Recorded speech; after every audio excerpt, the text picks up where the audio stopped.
Hello guys, how are you all doing? So today we are gonna see, what if Luffy ate 2 devil fruit, part 4, so let's begin the video. 2 weeks have passed since the Straw Hats had left Syrup Village. Luffy grinned to himself, as he was currently sitting atop of the Going Merry's figurehead. The day after they departed, Luffy made it his responsibility to train his crew into understanding and training with Haki. When he began the lesson, he needed to unleash a wave of Haki upon his crew, in order to test their mettle. Once he let out a mini-skill wave, his navigator immediately passed out, leaving Usopp, Zoro, and Hawkins. The sniper was still conscious, but felt a one knee for support, as he was breathing heavily. Zoro fared much better, as he only broke a couple beads of sweat, but Luffy noticed how completely focused Zoro was, which meant that he was merely keeping himself up through sheer willpower. Hawkins was the only one of them remaining, as cool as a cucumber. Seeing this, Luffy decided to add another small dosage, and the results were different now. Usopp was on all fours, and on the verge of blacking out. Zoro was still standing, but was now breathing heavily, and his focus faltering.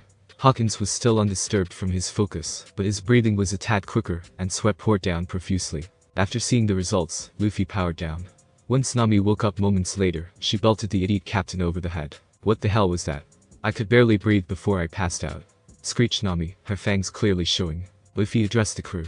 Was Haki? It's a corporeal manifestation of a person's ambition that can be used as a weapon, or in other words, you're fighting with your spirit, literally. He explained. Haki can be categorized in 2 forms that everyone can use. Kenban Shoku Haki Observation Ambition, and Use Shoku Haki Armored Ambition. Now the third is the Hashoku Haki King's Disposition, which is a high-level form of Haki that only 1 in a million people are born with. There are 2 reasons why it's so rare to people. One is because the power of the Hashoku is granted to those born with an ambition with no doubt in their soul. And the second reason is that it cannot be controlled through hard training alone. It can only get stronger and more controlled depending on the user's personal growth. Nami blinked a few times at the captain's explanation, her feminine fury gone, and a look of astonishment replaced it. "One thing I noticed about your skills is that you're able to predict the weather, right?" Nami nodded numbly. "Well, with enough training, you'll be able to use Kenban Shoku Haki to predict your enemy's attacks, and dodge them with ease," he told her. Nami was amazed at this new, helpful input that could help her when in a bind. She was never one for physical combat, so she made up for it by being clever and tactful. If what Luffy said was true, this could aid her greatly. Then Luffy turned to Zoro, and Usopp next. "Zoro, you have an extreme pain threshold, and superhuman strength, probably from pushing yourself to the point of exhaustion in your swordsmanship training. However, when we fought that pirate butler, you didn't stand a chance against his level of speed." Zoro grimaced, recalling how he was easily disabled from Kuro's assault. But Luffy reassured him. "Don't worry, I sense a flicker of both categories of Haki coming out when you fought those other 2 cat pirates. But in order to completely tap into your Haki, you need to face something that will test how strong your ambition is." The captain shifted his head to the sniper, and placed a hand on his shoulder. "Usopp, among the rest you stand out the most because you've unleashed the Hashoku Haki. However, you're still new to it, so it'll tend to be spontaneous until you can learn how to control it in the future." Finally, it was Hawkins' turn to find if he was strong or not. "Hawkins, I have to say I'm impressed that you can withstand a small dosage of my Haki. You must have gone through some kind of training, right?" he inquired. The mystic nodded before replying. "My people have heard strong rumors of Haki, and its amazing properties within the human spirit.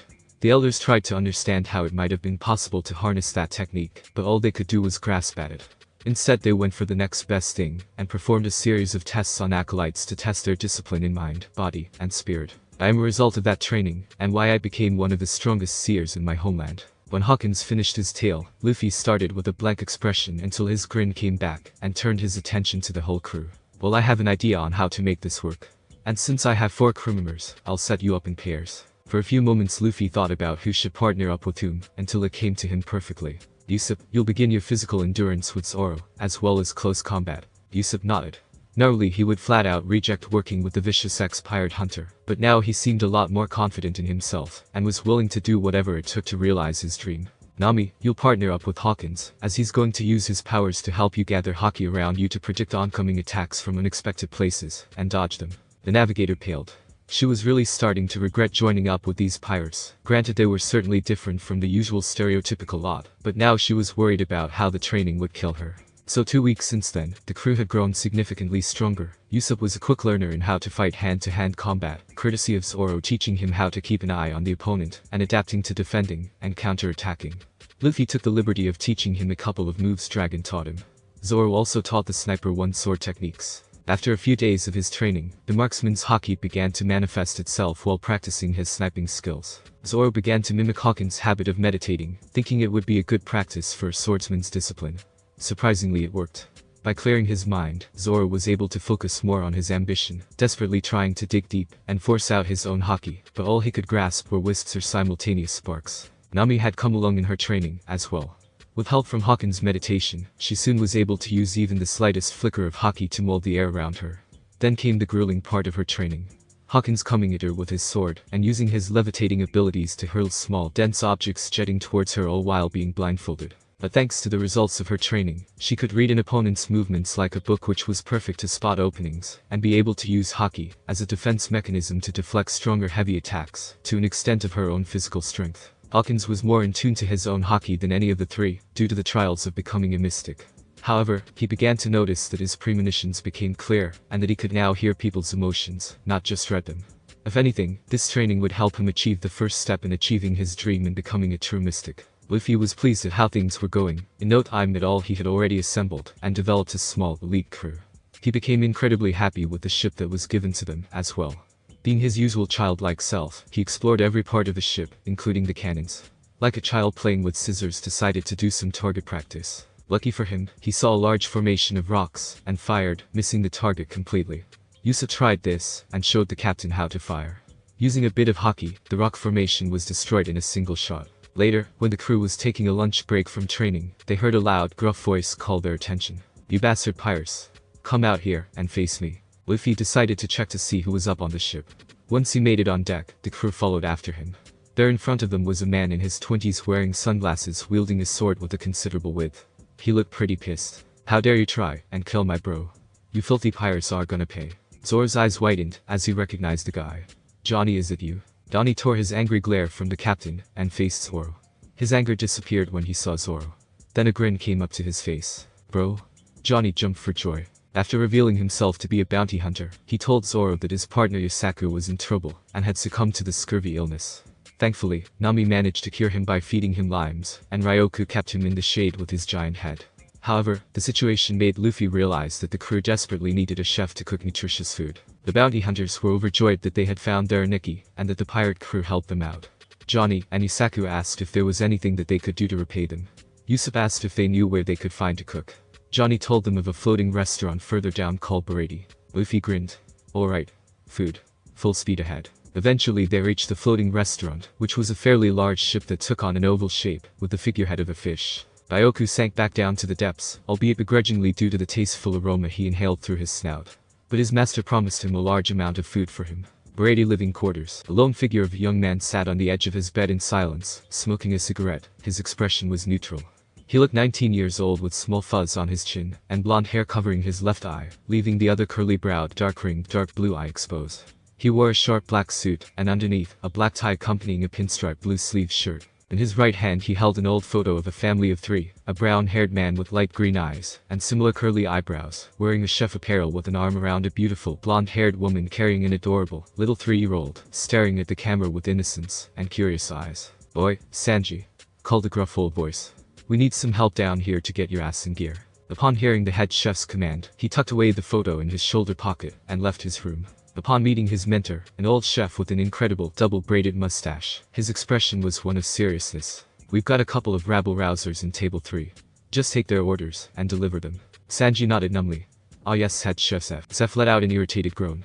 "And for God's sakes boy, smile smile." Sanji pulled off his mask of false happiness, which required a one-eye smile, and a small smile of his own. Making his way to table 3, he noticed the people attracting a lot of attention from the upper-class people. One was wearing a straw hat and making ridiculous faces, causing laughter upon 3 of his crewmates. The one not laughing looked like some kind of heavy metal rock star. Seriously, I checked the references on which Hawkins' character was based on, and it turned out to be a rock star. The other 2 were both a long-nosed teen and a green-haired swordsman. Lastly, what caught his eye was the laughing red-eyed woman. Putting on his mask, he approached them. "Hello, welcome to Barati. My name is Sanji, and I'll be taking care of your orders." Once Straw Hats gave their orders, the merriment resumed, but Hawkins' eyes followed the cook. "What's up, Hawkins?" asked Nami. Turning to the navigator, he gave his input. "That man has a swirling vortex of hatred and anger seething behind his mask. I've never felt so much darkness in one person without having a negative effect on their health. Nami took a glance at the returning cook with the same smile plastered on his face. His smile does seem really unrealistic, she pondered before Sanji placed her order in front of her, snapping out of her thoughts. Your order is missing, he stated politely before bowing and taking his leave. Once the crew sampled the food, their taste buds went to heaven. Man, this food is delicious, said Yusuf. The others voiced their approval, and Luffy kept consuming the food until he swallowed what was in his swollen cheeks in one gulp. With a satisfied belch, disgusting the fancy diners around the crew, Luffy had made his decision. That guy is joining our crew. Suddenly the doors were flung open. Everyone turned to see the new arrival. He was thin, almost unhealthily so, and there were bags under his eyes. He wore a jacket with a serpent design over a dark green shirt and pants, all of them dirty and tattered. Judging by his grim expression, he looked like he had been through the inferno and emerged out the other end. In one hand, he held a pistol. There a few uneasy whispers were heard from the wealthy patrons concerning the half-dead man carrying a firearm. They saw the man sit himself down on an empty table, placing the gun on top. I don't care if it's rotten, give me something to eat, the man rasped. One of the lower-ranking chefs, a buzz-cut man with swollen arms, welcomed him like an honored guest, until he asked for the manner of payment, to which the man responded with a gun pointed between the cook's eyes. The greeting smile went away, and turned into a vicious look, which meant only to kick the guy's ass, which he did, right before throwing him out. The patrons cheered gratefully, while Zeph looked on, and shook his head in disappointment. Damn it Patty, always a slow learner, he muttered. Then he noticed that Sanji was nowhere to be found, and neither was Luffy. Said cook was found giving the weary man a plate of food. The delicious aroma was enticing to the starved man, but sneered in disgust at the gesture. I don't need your pity. I still have my pride, as a man, and a pirate. Luffy was watching the scene with interest, as Sanji kept insisting while keeping a calm expression, and smoking his cigarette. The man's will broke, as he immediately stuffed his face with as much of the food as possible, tears running down his face. This is delicious. The best food I've ever tasted. He spoke with a mouth full of food, trying to hide his tears. The pirate captain plopped down, and stood next to the chef. You're a pretty nice guy, Sanji, he said. The cook didn't acknowledge him, instead he just exhaled another puff of smoke. How come you don't smile? Luffy asked curiously. Sanji merely replied. That's none of your business. Luffy paused for a moment before speaking. Wanna join my crew? No? All? Why not? He whined. I have no reason to join a pirate crew. The starving man turned to Luffy. You're a pirate. Luffy nodded. Where are you heading off to? The Grand Line, Luffy said, as if it was no big deal. The man was beginning to quake in terror. That place is the Devil's Galley. You can't imagine the horrors in that ocean, he shuddered. Luffy just stared, clearly not listening to what the man said. Once the man got his strength back from the food, he looked a lot less weary, and borrowed one of the lifeboats, and made his way to depart. My name is Jin, and I thank you for the food, he said before sailing off. Zeph watched on in inclusive pride at his apprentice for following his credo of giving good food to those who need it no matter what. Sanji headed back to the pirate table, and directed his attention to Nami, all while putting up his smile. I'm terribly sorry for the disruption. As a token of my humblest apologies, please accept this complimentary meal. Nami decided to put on her charm since Luffy decided for this man to be in the crew. Oh, why thank you. She reached up to cup his chin, part of her usual act towards men. However, she was surprised to see no reaction coming from the cook, just that simple, yet unsettling smile, and to her shock, she noticed his skin was cold as ice. But upon mere contact, the navigator felt her head feel a bit lightheaded, as she felt her cheeks heat up, and her heart racing faster. Oh god, I feel hot. What's this effect he has on me? A few days later, Luffy pointed out to Zeph that he would not leave until Sanji agreed to join the crew, much to the chagrin of said chef when Zeph replied, sure, why not take him off my hands? You're welcome to stay, so long as you pay for the food. Nami stressed her captain not to spend more than 50 bili, making Luffy suffer a little bit of what Yusuf described as appetite withdrawal syndrome. Speaking of which, Ryoku was given a share of his master's food. One day, while Nami stayed on the ship with Johnny and Yusaku, a mysterious fog came in and enveloped the area.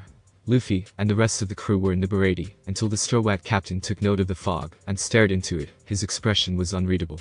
Hawkins pulled out 3 cards from his sleeve and proclaimed his new prediction. The wounded and abused dog will find his true purpose. As his master falls, a man with hate in his heart will seek revenge. The 3-sword-wielding demon will fall against the master swordsman, but gain a great power in return, and the thief's nightmare will come to an end today, after a decade of servitude he finished. Yusuf stared oddly at the mystic. That's more than what you told me a few weeks ago, he pointed out. Suddenly, a large war-torn galleon appeared out of the fog. The ship itself, added with the wear and tear, was frightening to say the least. One of the chefs came running screaming, it's Pirate Don Krieg. He's here. Everybody run for your lives. The rest of the staff was near the point of pissing themselves, and the rest of the guests stampeded out of the restaurant and onto their boats, getting away from an imminent pirate attack. Within the kitchen, another chef by the name of Karn was cursing at Patty for insulting one of Don Krieg's pirates, and that he was now coming for revenge. As soon as they mentioned his name, said pirate walked in, or rather trudged in with Jin supporting him from the side. He looked to be roughly about Hawkins' height, grayish-purple hair, bandages over his forehead, and long jacket over a beach shirt. He looked just as terrible as Jin was when he entered. "Please give me food, I have money I can pay, just please give me something to eat," the large man begged. Patty and Karn flat out refused, until they saw Sanji enter with a plate full of fried rice, and placed it near the fatigued pirate captain. As Krieg ate the food in front of him ravenously, he immediately felt the nourishment replenish him within minutes. With a triumphant roar, and his strength returned, he punched Sanji square in the face. Jin looked at Krieg in aghast. He never expected his captain to repay the man who graciously fed him so ungratefully. Krieg stood up on his own 2 feet, this time feeling better than ever. Now that was a meal. But he pointed his thumb to his ship. "I have about 100 of my men starving to death on my ship. Give me more food, and then I'll give you all one chance to abandon your ship before we take it over." "But Don, you promised," protested Jin, but noticed Zeph walking into the kitchen, preparing meals for 100. Patty on the other hand would not have it, and pulled out a large overhead cannon, and fired it at the pirate. An explosion occurred. The cook thought he had made a direct hit, only to see Krieg still standing, this time wearing golden steel, battle armor he had concealed all this time. Luffy watched on with the usual blank expression, but the entire staff looked like they were about to have heart attacks, collectively. Zeph came back carrying a large bag of what could be food, and tossed it in front of Krieg. "There's your food for 100, take it, and feed your crew," the chef told the pirate. As Krieg picked up the sack, his lazy eyes narrowed at the head chef. Then it hit him. "Your red leg, Zeph, aren't you the ex-pirate who sailed further into the Grand Line?" The large man smirked, as he eyed Zeph's peg leg. "But it looks like the sea has already claimed another victim." Sanji casted him a dark glare, while Luffy looked annoyed. Just because Zeph lost a leg was not the reason for his retirement. "I heard that you carry a logbook of your journey through the Grand Line," inquired Krieg. Zeph scowled at him. "I gave up the pirate life, and became a chef, and I do have a logbook, but I'm not giving it to you, you're not worthy of it." Krieg snarled. "No one denies him, and lives to tell about it. I want that logbook. It will provide me with the perfect strategy to conquer the Grand Line. I already have the military strength, all I need now is a stronger fleet, and I can become the pirate king." Luffy furrowed his brows in displeasure. "Sorry, you're wrong, I'm gonna be the pirate king," the teen boldly countered. Krieg didn't even bother with a response. As the heavily armored pirate turned to leave, he stopped in his tracks. "When I return, I'd better expect 2 things. This ship under my control, and the logbook." And Krieg departed for the moment. Jin remained, and humbly apologized to all of them, saying how this was not what he thought would happen. Sanji stood tall, his face expressionless. "We did our job, as chefs, feeding whoever comes through those doors. Of course now we'll focus on defending this ship with our lives, and kill anyone who threatens it." The roar of approval came from the rest of the chefs, as they prepared for battle with weapons that resembled silverware. Suddenly, everyone in the restaurant heard a splintering and splitting of lumber. A second later they heard the sound of waves crashing. Usopp, Zoro, and Hawkins came down, as they felt the ship sway from the turbulence. "Boy, Luffy. What's going on?" yelled Usopp. But said the captain was missing along with everybody else. They were outside, beholding the damage that had been done. What happened to Don Krieg's ship?" "It's in pieces," blurted out one of the chefs. And it was, the large galleon that instilled fear into the people of the East Blue was in tatters. Krieg was flabbergasted. How could this have happened? He said to himself until the sudden realization hit him. Unless he followed us here. The Straw Hats and chefs couldn't help but wonder who this person was, and who would follow them only to destroy them. They all began to notice Jin shaking like a leaf, his pupils dilated in pure terror. "It can't be, not again, he's here to finish the job, damn him. Damn those Hawkeyes." He scrunched his fists. Zoro's eyes whitened considerably at the last part of Jin's outburst. "Hawkeyes." Zeph spoke up. "There's no mistaking it, the man you just described is none other than the greatest swordsman in the world, Dracula Hawkeye Mihawk." Zoro tensed, as his hand reached for Wado. A surge of bloodlust and anxiety coursed through him. He would finally test himself to see where he stood in terms of strength, and the best way to do that was to fight against Mihawk. Suddenly the doors to the entrance of the restaurant busted open, revealing 2 soaked bounty hunters, turning out to be Johnny and Yusaku. "Zoro and Nikki, Luffy and Nikki, it's horrible. The ship is gone," they both cried. "Nanny?" The crew, minus Hawkins, yelled out simultaneously. "H, how did that happen?" questioned Usopp. They both began to explain how they were tricked by Nami, and she pushed them overboard, taking the ship, and Ryoku too. "I knew we couldn't trust her," Zoro muttered darkly, while Usopp was freaking out about how his girlfriend's gift was stolen. Hawkins remained unresponsive until Luffy called him to attention. "You knew this would happen, didn't you? When you made that prediction earlier," the captain insinuated. The mystic nodded. He raised both eyebrows surprisingly at his captain, as he saw him grinning from ear to ear. "Well then, it's a good thing you mentioned this earlier. We should go after her. Usopp rounded on Luffy. How can you be so calm and cheerful about this? Our ship has been stolen. Because she took Ryoku with her, and I've known Ryoku since I was a kid. If it was someone suspicious he would have eaten them on the spot. But he likes Nami, so that means he trusts her, which means I trust Nami too, he stated in finality, his grin never faltering. She's our after all. Usopp was stunned speechless by his captain's logic. Zoro planted a hand on the sniper's shoulder. Don't bother Usopp, if there's one thing I learned about Luffy, is that once he says something that comes out of his big mouth, he means it, he told the sniper, remembering why Luffy was captain. And so did Usopp. As they both prepared a raft for Zoro's underlings, said swordsman stopped what he was doing. Usopp wondered why he did so until he saw Zoro stare out at the sea. Curiously, he did the same, and his eyes widened at what was coming towards him. There beyond the bits and pieces of debris was a small oncoming raft of some sort. But upon closer inspection, it resembled the shape of a coffin with two green-lit candles on the sides, and its center mast resembled a large crucifix. It seemed to have enough room to carry only one person, and said the person was a man. The man wore a cloak of black on the outside, while the inside was red with the sleeves over his bare chest, and plain-colored pants. The top half of his face was covered by a wide-brimmed hat with a large plume, until he raised his hat revealing piercing golden eyes resembling the natural predator of a hawk. His expression was both calm and serious at the same time. One of the Don Kree pirates called out to him about why he came after them. He simply replied, for fun. That response caused the lowlife to pull out his pistol and fire at him. Mihawk only lifted an arm and unsheathed a large curved black sword ranging 6 feet in length. The hilt resembled much like the mast. With just a simple movement in his wrist, the sword deflected the oncoming bullet. Everyone was amazed at the skill the swordsman had by wielding such a heavy-looking blade like it was a letter opener. Zoro narrowed his eyes at the master swordsman. That's his sword, Kakitu Yoru, the Black Blade Knight, the Galleon Cutter. He muttered to himself. I never thought I'd be able to meet him so soon, but now the time has come. That's Mihawk, alright, Zeph pointed out. The rest of the chefs and pirates saw Zoro jump ship and landed on a larger piece of debris from the ship, choosing this to be the battleground. Now he had to grab Mihawk's attention. I've never seen such graceful skill with a sword that size, said Zoro. Mihawk shifted his gaze to the young user, giving him a bored look. A sword with power alone is not powerful, he replied. Zoro turned his head to see more of the torn ship pieces. I take it you used that sword to cut apart that ship, right? Of course. Zoro's devilish grin grew.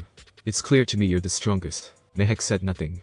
Zoro began to undo the bandana on his arm. I've been sailing the seas to face you. Mihawk tilted his head. What is your ambition? Zoro finished tying his bandana over his head. To be the best, he replied determinedly. The master swordsman smirked. Fool. Zoro unsheathed his swords. You've got time to spare, don't you? He challenged. So let's duel. The Don Kree pirates were as pale as sheets when they recognized Zoro as the infamous pirate hunter. Mihawk's smirk faded. Duel HMPH, pitiful weakling. And in an instant, he was out of his boat and onto the platform. Zoro was a bit intimidated, but his resolve didn't falter. He's fast. I couldn't see his movements at all. I better not hold anything back. He thought before Mihawk continued to speak. If you were really a decent swordsman, you should have been able to judge the differences in strength without drawing your sword. By challenging me, are you acting on bravery or simple recklessness? This is for my own ambition. Zoro spoke fiercely before placing Wado between his teeth. And to fulfill a friend's promise. Johnny and Isaku tried to interfere to save their bro from getting killed, but Luffy held them back, saying that this was his dream, and no one should get in the way. Mihawk tugged on his cross necklace. To Zoro's surprise, it was a hidden dagger. What the hell are you doing? Spoke the irritated swordsman. I'm not like those idiots who use their all in a rabbit hunt. Though you're renowned enough to be called a swordsman, the East Blue is the weakest of the 4 oceans. I apologize if I don't have anything smaller than this. With a snarl, Zoro clenched his swords and charged like a raging bull seeing red. Don't make fun of me. And don't regret it when you die. He ran at Mihawk, prepared to give it his all. Mihawk took a stance. You're just a greenhorn who's yet to experience the real world. Onigiri. Zoro attacked with his patented signature technique. A loud sound of blades clashing together resonated. All eyes saw that Mihawk had stopped the attack dead in its tracks with an outstretched arm. Zoro's expression was one of shock. Sweat poured down his chin. How did he manage to stop all 3 swords with just that toy? Is this how far I am from him? He shook off his stupor, and with a war cry began his barrage of attacks. Mihawk defended with his knife, not moving from his spot. Zoro decided to kick it up a notch, and began to focus all of his haki in his attacks, and saw a slight change in Mihawk's defense. Just as Zoro attacked with a single strike from Wado, Mihawk clashed his knife at the same time, resulting in a small shockwave of power around the 2 swordsmen. However, both swordsmen realized that the outcome of the attack caused Mihawk's arm to bend slightly, and his hand clutched his dagger in a tighter grip. Behind his calm expression, Mihawk was actually surprised and impressed. Someone like him already knows how to use haki. After 15 minutes of non-stop slashing, Zoro was beginning to run out of steam. He began to breathe heavily, but his focus stayed on Mihawk. He wasn't going to quit until he was dead. Why would you risk your life for a goal that will probably kill you along the way? Asked Mihawk. Zoro didn't answer. Instead he channeled Haki into his blades, and prepared to attack again. Toragari. His attack never reached through, as Mihawk had plunged his dagger into Zoro's chest. Despite this, Mihawk's precision was off. I know my attack was supposed to go through his heart, but instead he managed to avoid my attack at the last second, and it went through one of his ribs. Looks like he managed to see me attack at the last minute. His Haki is strong. He began to notice Zoro still standing with the blades still locked in. Why don't you step back? I don't know. I'm not sure why, but I figured that if I take one step back, then all the promises and oaths I've made would be meaningless, and I'd never be able to return and face you ever again. Blood began to trickle out of Zoro's mouth. Mihawk narrowed his eyes. Yes, and that's called losing. That's why I can't step back. Zoro replied indignantly. Mihawk paused for a moment before speaking. Even if it means death. Death would be better. Mihawk's eyes widened a bit at Zoro's resolve. Such willpower, preferring death over defeat, and he already practices how to harness both types of Haki. If he were to actually go to the Grand Line and learn about the world, he could very well surpass me. He retracted the dagger from Zoro's chest. Boy, what's your name? Using his two swords, Zoro placed them at an angle against each other. Murano Zoro. I'll remember that. Mihawk put away his dagger and unsheathed his black sword. It's been a while since I've met someone with a strong will. As a reward, I shall wield this sword and end your life with it. I appreciate your offer. This was it, the test to see if Zoro would become the world's greatest swordsman or just another piece of fodder for the Black Blade. The two were the symbols of nature's greatest predators, the deadly hawk and the ferocious tiger, facing off against each other. Johnny and Yusaku were held back by Usopp for two reasons. To prevent them from interfering, and he noticed Luffy had a death grip on his scimitar. The swordsmen prepared their final strike. Zoro began to spin his blades in a rotating motion, while Mihawk leapt at him, preparing to strike. Zoro poured every ounce of his being and Haki into his blades. Santoyo Aoki, three-sword style secret technique. The rotating blades were now blurs, as they kept spinning. Sanzen Sekai. 3,000 worlds. And then both sides clashed in an instant. Mihawk was now behind Zoro. The green-haired swordsman retained his stance. An anticipating silence was in the air, as everyone watched and awaited the outcome. Suddenly, the sword Zoro wielded in his hands broke in several pieces, as numerous cuts appeared across his torso at the same time. It appeared that Mihawk had no wound on him, but little did they know, the impact from the attack left a small cut on his cheek, and a large piece of his plume came off. Finally a swordsman worthy enough to battle. Zoro calmly sheathed Wado, the only sword not damaged, before turning to face Mihawk with arms outstretched. What are you doing? Asked Mihawk. The scar on the back is a disgrace to a swordsman. Zoro spoke with no hesitation in his voice. Mihawk grinned. He responded before bringing his sword down diagonally across Zoro's torso. The blow sent him flying back and into the water. Zoro! Came the collective cry of the Usopp, Luffy, Johnny, and Yusaku. Said bounty hunters dove into the water and swam as fast as they could to reach their Nikki.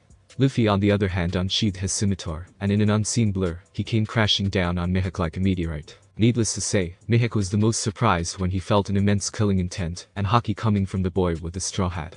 He quickly retaliated with a block from his sword that resulted in a shockwave 10x bigger than when Zoro clashed swords with him, which caused most of the chefs and enemy pirates around them to collapse and fall unconscious under the wrathful fury of Luffy. The piece of ship they were standing on cracked in various places. This boy is far stronger than his comrade.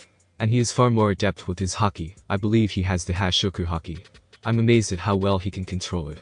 And he's reacting so fiercely because of his fallen crewmate. He had just encountered a swordsman with potential and Haki, and now this boy with a straw hat proved to be more of a challenge. Luffy began the attack by relentlessly slashing all while defending Mihawk's attacks, as well as tracking his movements. The loud clang of a large sword clashing with a scimitar was heard by everyone. Their moves were barely seen by anyone except for Zeph and Sanji. With another large clash, the two sent out another shockwave. This time Sanji started to sweat a bit. What is that power? He thought. With the final clash, the two grinded their blades against each other to test who would falter in step and would take that opening. Mihawk noticed how angry Luffy's expression was. Both sides rebounded. They both stayed frozen in their relative stances until Mihawk sheathed his sword. There's no room for doubt in my mind. Indeed you are a powerful boy. Tell me, what's your ambition? To be the Pirate King? Luffy exclaimed. Mihawk smirked. That road is far more dangerous than trying to surpass me. Luffy sheathed his scimitar, and his anger ebbed away a bit. And don't worry about your crewmate, he's alive. He gestured by pointing to a lifeboat with Johnny and Yusaku in it, pulling Zoro out of the water. His wound was apparent. It would definitely leave a large scar. Hawkins spoke up. Luffy, he's telling the truth. I do not see the shadow of death looming over Zoro. Said swordsman was indeed alive, but in an immense amount of pain. Lifting up Wado, unashamed tears washed over his face. Luffy, I joined this crew in hopes to follow my dream to become the world's greatest swordsman. After experiencing defeat at the hands of Mihawk, I promise I vow never to lose another battle again. You hear that, Mihawk? I'm coming for you. I will take that title from you. I will become the world's greatest swordsman. Zoro roared. His haki was starting to come out in strong pulsations. Luffy, Usopp, Mihawk, Hawkins, Zeph, and Sanji began to notice it, while onlookers merely stared at amazement at the swordsman's tenacity. Is it a problem? Soon to be Pirate King Luffy. Zoro's voice echoed in a decent, strong flash of haki. The waves surrounding the lifeboat stilled for a second. It wasn't the Hashoku, as Johnny and Yusaku seemed to be unaffected by their bro's power. In fact, it served to inspire them, as they also shed tears of pride. Luffy's anger was replaced by his usual, large pearly white grin. Zoro would get even stronger now that his haki had gotten stronger. Mihawk smirked in satisfaction. He would have to be prepared to do battle again with the swordsman. My name is Dracula Mihawk. It's too soon for your death. So get stronger, learn from yourself and the world, yelled the master swordsman. Get stronger to surpass my sword. To surpass me. Hirano Zoro. He turned his attention to Luffy. And you are a good captain for caring for the well-being of your dot. You have my respect, and I hope to meet you all in the Grand Line. Zeph mutters something to himself that only his apprentice could hear. For Hawkeye to actually give his respect to these rookies, this crew will definitely go far in the world. Jin was conflicted. He had always thought that Krieg was a powerful pirate, and that serving under him was a great honor. But now he had just witnessed a small-time pirate captain starting out in the East Blue take on the master swordsman himself, and met his skills in an even match. What's more, he was surprised at how the captain reacted to his wounded crewmate. Jin was in the presence of a true pirate. Luffy turned to Mihawk, his glare returning. Mihawk eyed the younger pirate, and then noticed the straw hat. You're the one Shanks spoke of, the boy wearing his straw hat, he pointed out. Luffy's glare was replaced by a look of surprise. You know Shanks. Mihawk nodded. Indeed. He spoke fondly of you, and how you saved his life. Luffy was grinning ear to ear when he heard how Shanks was mentioning him. Really? But before he could ask more, a certain idiotic military pirate interjected. Boy, Hawkeye. You came here to try and kill me, right? Well, here I am. Yelled Krieg. Luffy's demeanor changed to a blank expression. Would you excuse me for one moment, Mihawk? The master swordsman shrugged, and Luffy vanished in an instant. Krieg looked completely dumbfounded, turning his head from left to right to find the boy, only to see him squatting on top of Baraty's railing. It seemed like he was speaking to Sanji. He turned to the sniper who was partially shell-shocked over the whole fight. Usopp. Go with Zoro and Johnny and find Nami. Usopp snapped out of his stupor and jumped into the small boat, quickly sailing off while tending to Zoro's wounds as best as they could. Now it was just Yusaku, Hawkins, and Luffy. The pirate captain shifted his attention to the blonde chef. Hey Sanji. How about making a bet? If I beat the Krieg guy in less than 10 seconds, you will join my crew. Demanded Luffy. Sanji raised his uncovered eyebrow at Luffy's wager. And if you fail? Luffy smiled cheekily. I won't. And he disappeared again only to reappear right in front of Krieg. Needless to say, his wide-eyed, snot-dripping expression was priceless. With one punch he landed his fist on Krieg's chest plate. At first nothing happened, but then 5 seconds later a series of cracks were seen throughout the whole armor before breaking into discarded golden pieces and revealing a first impression on his torso. Krieg's eyes rolled back as he collapsed on his knees before forfeiting consciousness. Luffy stared blankly at the pathetic excuse of the pirate before turning to Sanji. How many seconds? He asked. I can't keep track of time, but I'm pretty sure that it was less than 6 seconds. Sanji conceded. Luffy's grin widened. Undergoing merry, Nami was reminiscing on all the fun times she had when she was with the Straw Hat crew. They were all very different from what she had encountered with pirates throughout the years. For them, it wasn't about gold or terrorizing people, it was about fulfilling their dreams. Tears streamed down the sides of her face as she remembered her adoptive mother. Velimir, she sniffed a bit. She was taken by surprise when she felt Ryoku nuzzle her gently with his snout and gently licked her tears. The Sea King let out a concerned groan. Nami laughed tearfully and hugged the sea monster. Arigato, Ryoku. You're pretty sweet for a Sea King. The direction they headed into was the way back to Nami's hometown on Kami Island, Kokoyashi village, where she would return to her employer, whose name felt like acid on her tongue. Sawtooth Arlem. Luffy was laid back in a relaxing position in a small kitchen boat that Zeph let them take to follow their comrades. The dual devil fruit user had sent Usopp to go with Zoro and Johnny so they could trail Nami ahead of them. In the meantime, Luffy glanced at his new crew members, Sanji, and the former second in command of the Dawn Cree Pirates, Jin. Luffy glanced at the cook while his blank expression was masked over with his hat. While getting him recruited was easy, Zeph explained to him exactly who Sanji was. Flashback. Straw Hat, I'm grateful for what you did for taking care of Krieg. Spoke the old ex-pirate, looking bemused. Luffy grinned. No problem. I was surprised when I sensed how strong your haki was, and how you handled Mihik all on your own, and forced him to use that black sword of his. Zeph noted. Luffy shrugged. I'm full of surprises. He replied coolly.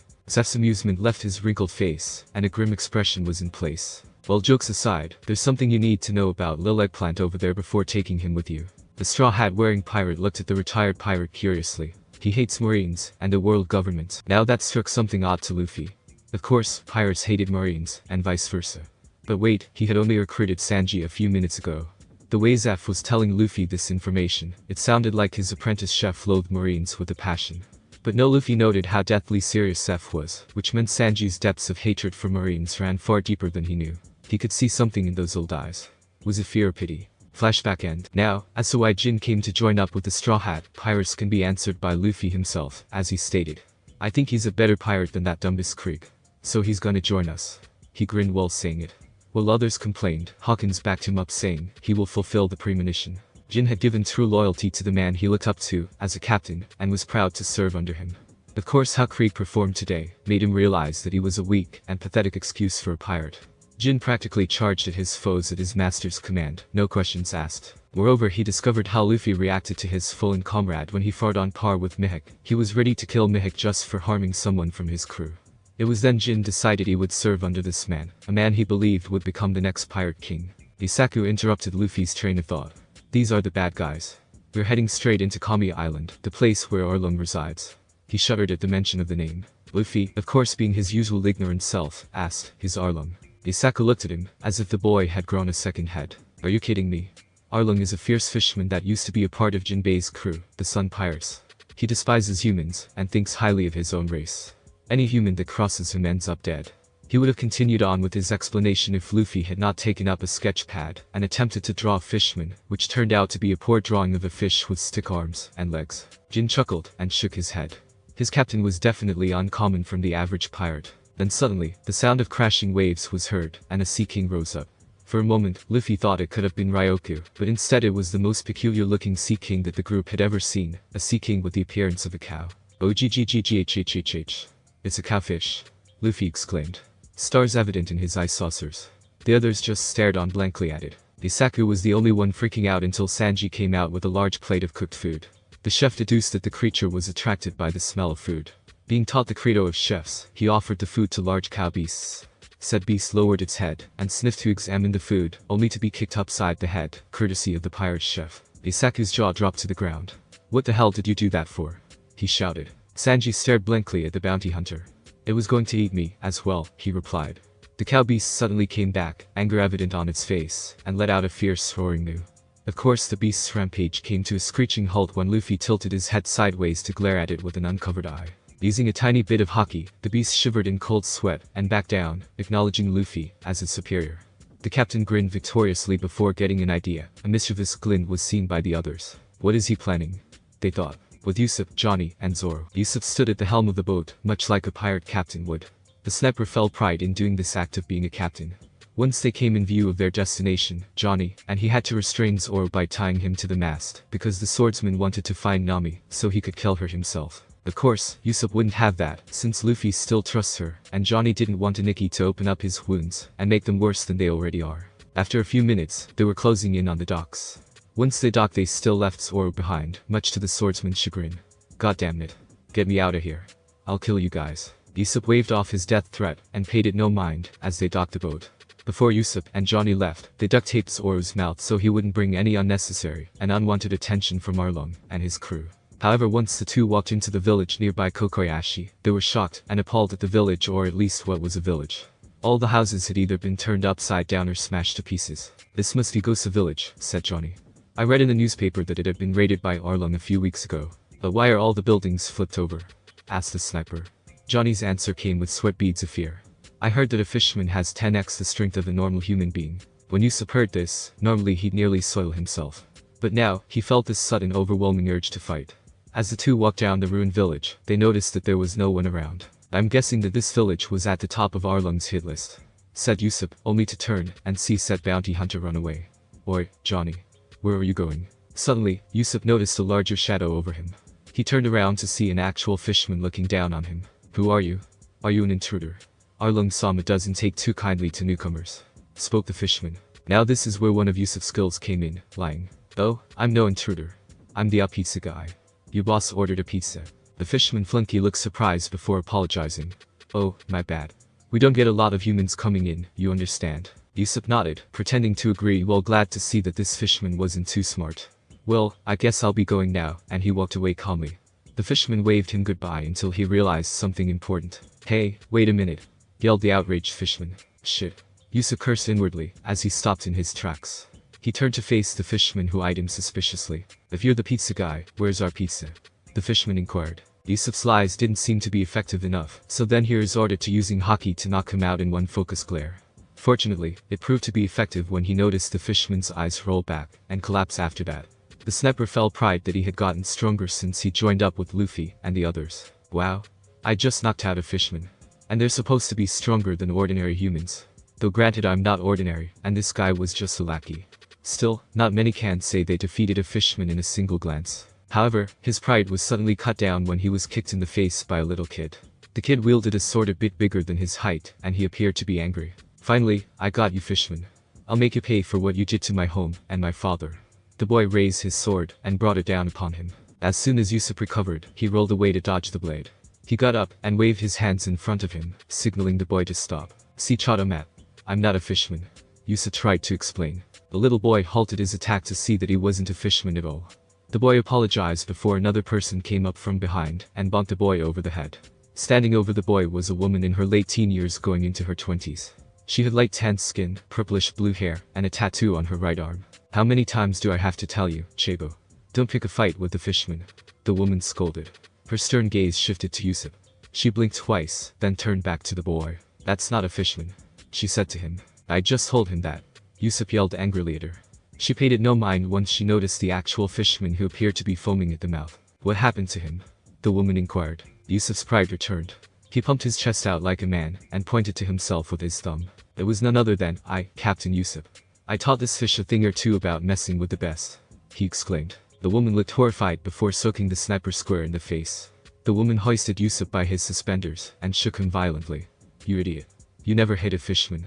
Wasting no time, she grabbed the boy and kept a firm grip on the confused sniper who had only been on the island for only 10 minutes, and he was already getting hassled by both fishermen and the locals. Later, the woman led Yusuf to a small house located on the edge of Kokoyashi village. She told the kid to find his mother, leaving them both. She introduced herself as Nichiko, but then he was in for a big surprise when she revealed information related to Nami. You're Nami's sister. And this is where you and her grew up. His eyes popping and his jaw dropping. Hi. Nami and I were orphans, so we weren't blood related. But the woman who owned this house adopted us and raised us as if we were her own children. A brief moment of nostalgia crossed her features before reverting back to her nonchalant attitude. Of course, she died a long time ago. Yusuf looked at her in disbelief. Then why did Nami betray her village to join up with Arlong? Curious of how things ended badly, Nichiko looked at him bemusedly. What business do you have with that girl? She asked. She scammed us out of all of our treasure and stole my ship, he yelled. Nichiko then pointed her thumb to the direction of the window. That ship is yours, she inquired. Yusuf turned to the window, and to his surprise, there indeed was the Going Merry. It could be seen all the way across the Mikan plantations. Great, now all I need to do is take the ship and bring it around to meet the others. But first, I need to find Johnny and Zoro. It was then Yusuf had just remembered something. Oh crap. He cursed out loud. What? Asked Nichiko. I just remembered that a friend of mine is still at the docks. Yusuf bolted out of the house and ran back to the Ruingosa village at top speed. However, when he got there, both the boat and the swordsman were nowhere to be seen. If he had to guess, Arlong's crew got to him first. Arlong Park. Zoro was not happy at the moment. First he was hit over the head with a hammer, tied to the mast, and while Yusuf and Johnny were gone, he was taken captive by a bunch of sorry stinking fishermen. Now he was sitting face to face with their leader, Arlong. I told you, I came looking for a woman, you damned fish freak. The swordsman glowered at the fisherman looking down at him. He was a large, muscular, bluish saw shark fisherman in a tropical shirt and green Bermudas. His most distinctive trait was his saw nose, complementing the set of razor-sharp teeth which formed a sinister grin. Wild, long, black hair sprouted from the back of his neck, reaching down to his shoulders. He wore what appeared to be a brownish anka, covering his head. The fin on his nape was surrounded by his hair, and the gills were located on both the sides of his neck. Lastly, he bore two red tattoos, one in the shape of the sun on the left side of his chest, and one of a sawfish, which matched his Jolly Roger, on his left forearm. How such an inferior human dares to speak to me in such a tone? You're lucky I'm in a good mood right now, so I'll let that slide. But I'd better not hear you say it again or else you'll wind up as fish food. Got it, retorted the fisherman pirate Sawtooth Arlong. He went on lecturing the swordsman about how fishermen were the ultimate species, and how going against them would be going against God. Zoro stopped listening when he heard the footsteps of a female. His eyes widened in shock at who the female was. Nami, he croaked. Said navigator peered uninteresting at the swordsman. Oh, it's you. Arlong shifted his hat to Nami. Why Nami, you know this guy? Nami just shrugged. He's just a part of that pirate crew I just robbed recently. He's probably back for revenge. She walked up to him and knelt down to face Zoro. So this is the real you? Implied Zoro. Nami smiled cruelly. Of course. I was a pirate from the start. I'm part of Arlong's crew. You were just another scam. Arlong burst out laughing. Ha ha ha ha. I tell you, this girl may be human, but she's proven to be the exception in my crew. She's so cold-hearted she didn't even care about the death of her own mother. Zoro noticed a flicker of fear and hate cross Nami's features at Arlong's description. I see she's really in more trouble than she lets on. Knowing this, he thought of an idea that would test to see if she really was who she said she was. Ah, is that so? Truth be told, I never trusted her from the start. Zoro let out a dark chuckle. You're really a conniving backstabber, aren't you? Nami sneered. Good. You understand your position then. Tell you what though, get out of my sight, and maybe you'll stay alive. You're beginning to be an eyesore. Zoro smirked. If you insist, he said before pushing himself off the floor and dived headfirst into the large pool behind him. Of course, because his arms and legs were still tied up, he would just end up sinking. But that was what Zoro was counting on. Nami stood there in stunned silence as Arlong and his crew looked at the spot in the pool he jumped into, commenting on how stupid or crazy he was for doing so. Damn it, Zoro. She cursed inwardly before jumping in after him, surprising the fisherman even more. Eventually they both came up. Nami eyed Zoro sourly. What the hell were we trying to do? The only response she got was a chuckle from him. I knew that you can't stand to see another human die in front of you, can you? Nami's face contorted in anger before stomping on Zoro's back. He groaned in pain from his still fresh wounds. Don't mock me, you bastard, she yelled. She hoisted him up and glared at him. It involved, and you die, understand? She hissed. Zoro grinned. Looks like Luffy was right about you after all. That comment resulted in him getting shocked in the stomach by the navigator. He hissed uncomfortably before doubling over.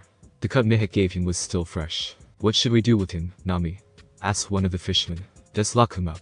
I'll deal with him later, she replied. Just then, a trio of fishermen came running through the entrance to the park. Two of them seemed to be carrying their unconscious comrade. Arlong Nami. Arlong Sama. They both cried. Arlong shifted his head in their direction. What is it? He then noticed that one of his own was out cold. He bolted upright in anger. What happened? He roared. One of the lackeys carrying him responded. I saw what happened, boss. He was stopping this long-nosed human, when in the next moment he was just out like a light. We found him like this after Nichiko took him off the streets. They're probably in Kokoyashi village now. Yusuf. Damn it, they found him. Zoro thought to himself before being taken away to the brig. Arlong's eyes narrowed before showing a sinister smirk. I was just about to head over there anyway for some business to take care of. He departed, with half of his crew coming along with him, while the others stayed behind. Kokoyashi village. Boy, everyone. It's Arlong, he's back, cried one of the villagers. What? But we've already paid him our tribute for this month. What could he possibly want now? Shouted another. Sure enough, Arlong had arrived. Yusuf saw the fisherman from a safe viewpoint behind a random house. The sniper gaped at his stature. Is that Arlong? He looks vicious, he whispered to Nichiko. She nodded. They both noticed the fisherman talking to a mustached, middle-aged man riddled with scars and pinwheels on his hat. You know, Genzo, I heard that you're withholding weapons. Is this true? Inquired Arlong. Though the man's eyes were shadowed because of his hat, he peered out the corner of his hat to face the tyrannical Arlong. I have a sword, which is used for decor. I happen to like collecting weapons, he told him. Arlong snorted. That's too bad. Because having such weapons, regardless of use, is a sign of upraise against us, the fishermen, which, as you know, is a futile attempt, right?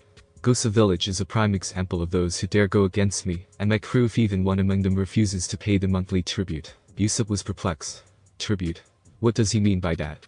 He asked Nichiko. He means the money everybody in the village must pay every month. 100,000 bili for every adult, and 50,000 bili for every child, she replied. Yusuf gritted his teeth angrily, and unknowingly cracked the corner part of the house, startling Nichiko.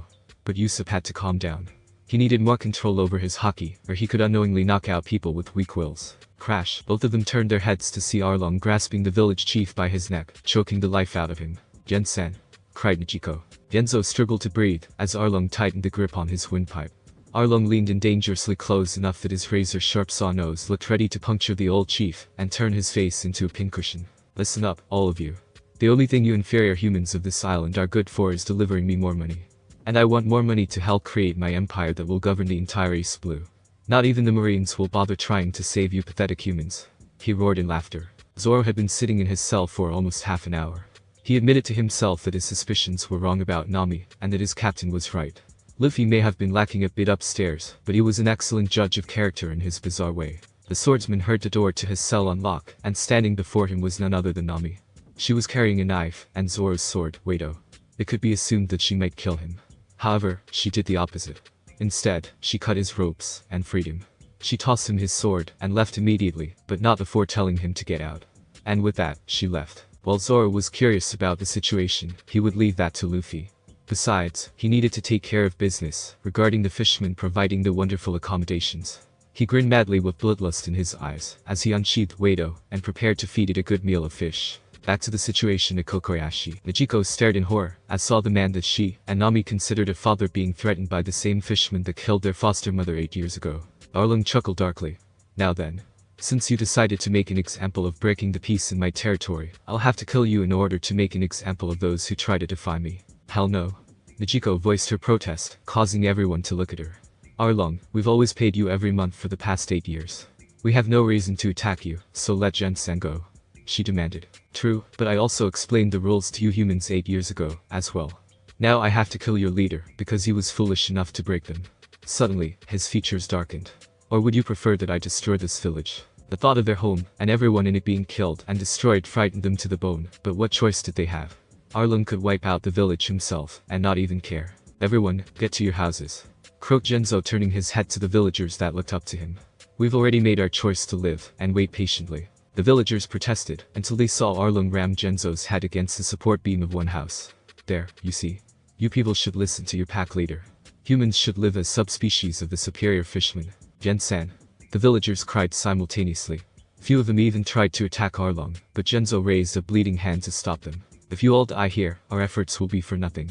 If I die, don't stop looking out for each other, he said, before being picked up by the large fisherman and prepping to drive him headfirst to the ground. Touching words.